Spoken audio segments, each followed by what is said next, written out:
What's up, y'all? This is your boy Jared Speaks. Right now I want to talk to you guys about Cloak Dagger, Season 1, Episode 8, Ghost Stories. And right now we see at the very beginning pretty much a flashback montage of when Tandy and Tyrone were just 8 years old when they lost their... 7 years old when they lost their father and older brother. Tyrone losing his older brother, Tandy losing her father. And we see Tandy pretty much trying to practice her ballet, her balancing, her coordination in front of the TV. She kept getting distracted. Her father telling her, listen, distractions will pretty much leave you astray. I'm going to teach you how to overcome your distractions. Because that's how you win in life. Pretty much is what it was pretty much the gist that he was saying. While Tyrone, while playing Thumbboard with his brother Billy, pretty much thought that he would never be adequate like Billy. He'll never be like Billy or live up to his expectations or standards. And Billy was pretty much saying, like, listen, you're gonna be better than me, bigger, stronger, better. Simple as that. And so right now we also saw Tandy give Mr. Hess his flowers. You know, mind you, one of the other guys, a big corporation head at Roxxon Corps, was pretty much making sure that Ivan wasn't a liability to them. He said, look, I told him I don't remember shit from Roxxon when the accident happened 8 years ago. Which is, as we all know, is a big lie. Because obviously he does. He said, look, your father set up a memo about Roxxon and several other evidence to go against Roxxon, you know, in a safe deposit box called Bernoulli. It was just an old joke. Pretty much, he has enough evidence. Pretty much, Nathan had enough evidence to put Roxxon under the ground if he really wanted to, but he did that as a safety measure, just in case. He knew that the design for the drilling, for Roxxon Corps just wasn't right, you know. And at the time, Ivan, like he said, told Tandy, he thought he was just completely paranoid, but he actually was right. So if Tandy can get to that safe deposit box, she will be able to put Roxxon away for good. But, of course, Ivan warned her, said, look, Roxxon can be really not nice and really petty. So my daughter's future hangs in the balance. And, you know, Tandy said, look, I understand. So we'll see what happens. And also, Detective O'Reilly and her boyfriend cop, they're deciding to go after Detective Cooper by themselves. So we'll see how that goes as well. Alright, guys, I'm back. So pretty much, Tandy stops by after talking with her mother about, you know, going into her father's safe deposit box, you know, doing their annual memorial shindig for Nathan Bowen's death. Tandy slides by Tyrone's place, you know, see if she can, you know, pretty much to see if she can help him with their little problem, their little case. And I guess Tyrone's father wants to, you know, hang out with the Red Wings, you know, the group that we saw his father, you know, hanging out with in the earlier episodes. I guess to finish up Billy's cloak, if you will. Because remember, I believe Billy was supposed to be a spy boy, I believe. So, but then, actually, I don't know how the hell Tandy did this shit, but she was actually able to swipe Adina Johnson's, Tyrone's mother's key card. Turns out, Miss Johnson is an external consultant for Roxxon Corps. And that kind of blew my mind away, so I'm thinking to myself, like, wait, what the hell is going on here? So, now, if you're wondering what a external consultant is, I believe from my recollection, just based off the context of the phrase, it sounds like someone handles negotiations. Pretty much, they act as a liaison outside the business to conduct meetings, conduct business, and to keep the business afloat on that end, I believe. So we'll see what happens. It seems pretty interesting that Miss Johnson actually works for Roxxon Corps. Maybe she knows a little bit more about the accident that happened that night. Alright, so as the rest of the Red Wings come over to Tyrone's house and everything like that, they eye Billy's cloak, and I guess Tyrone asks him a question like, well, what's the difference between a cloak, you know, and something else? And the guy explains to Tyrone and says, the cloak hugs you, you know, and so I think that's where Billy's always going to be. Billy's a part of the cloak regardless. So we'll see what happens after this. Truth be told, I can only imagine how Tyrone's father feels on this day, because this is the anniversary that Billy was killed. You know, we saw him just clutching that cloak like it was no tomorrow. Like he had a death grip on it because he misses his son that bad. You know, and it really brings me back to this thing that my father would always tell me, like, as men, we always have to conceal our emotions and how we feel, but sometimes you just can't help it but break down. But then my father would always ask me this question: whenever you see a man down, do you ask him how he's doing or how he is feeling? And I feel like, man, that was actually a pretty good question. And I never could really answer my father's question until now. I finally understand what he meant. But anyway, we see Detective O'Reilly outside Tyrone's door.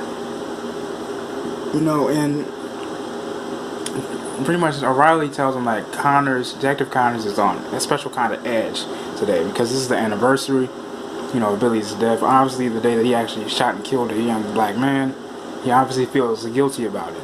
And Tyrone was like, "Listen, you haven't been doing shit about it, because O'Reilly wanted Tyrone to just stay out of it. She was handling it. He said, no, you haven't been doing shit. I'm gonna handle it. I don't have an idea yet, but I'm gonna handle it, And honestly, I'm glad that he can't forget about it because I'm gonna make sure he never does. So we're gonna see how this all transpires. Holy shit. Tyrone is playing some hard-ass hardball.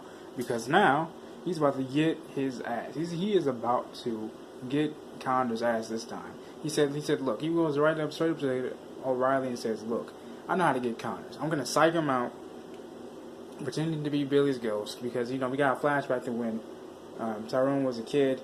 And he saw this voodoo priestess talking about how a ghost literally, haunts this specific place. And how ghosts aren't there to harm people. They're just there to make them think right or wrong, and seek and get justice for something. So pretty much, I respect for what Tyrone is doing because I would do the same exact thing. So now he actually tried to unveil to Detective O'Reilly and her boyfriend what he can do. He said, I think with this cloak I can control it. So now we're going to see how this all plans out. I think it's going to work.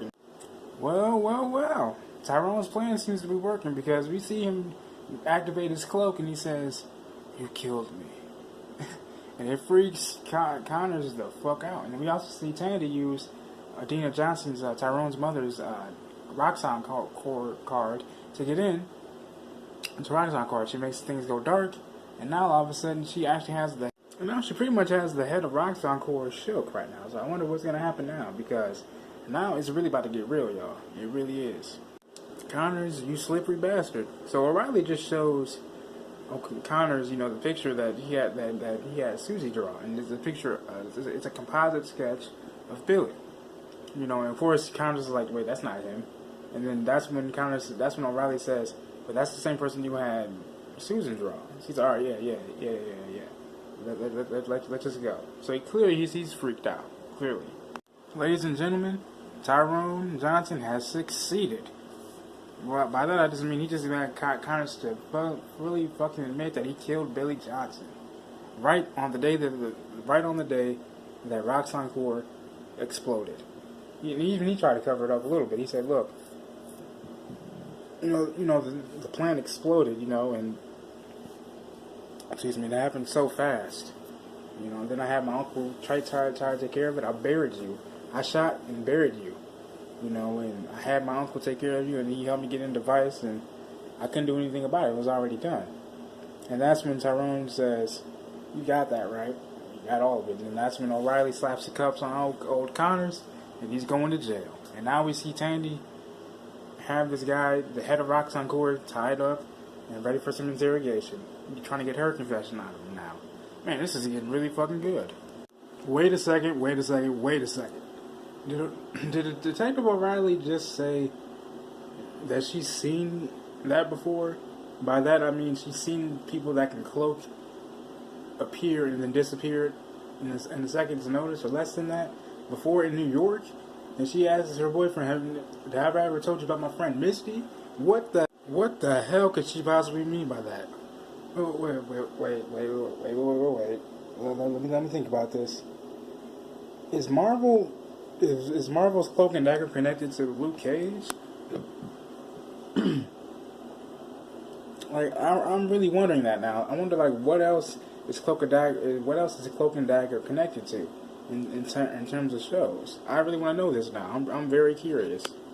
But then also, Tandy got her confession pretty much, You know, the guy was just like, listen. We don't have to involve the press. We don't have to involve the authorities. I'm just going to give you all that you want. You know, all the money that was going to have you set up for life. I'm going to give you all that. You can just give me the evidence and we can destroy all this. No press, no authorities, and we're good. And then he asks Tandy, what do you really want?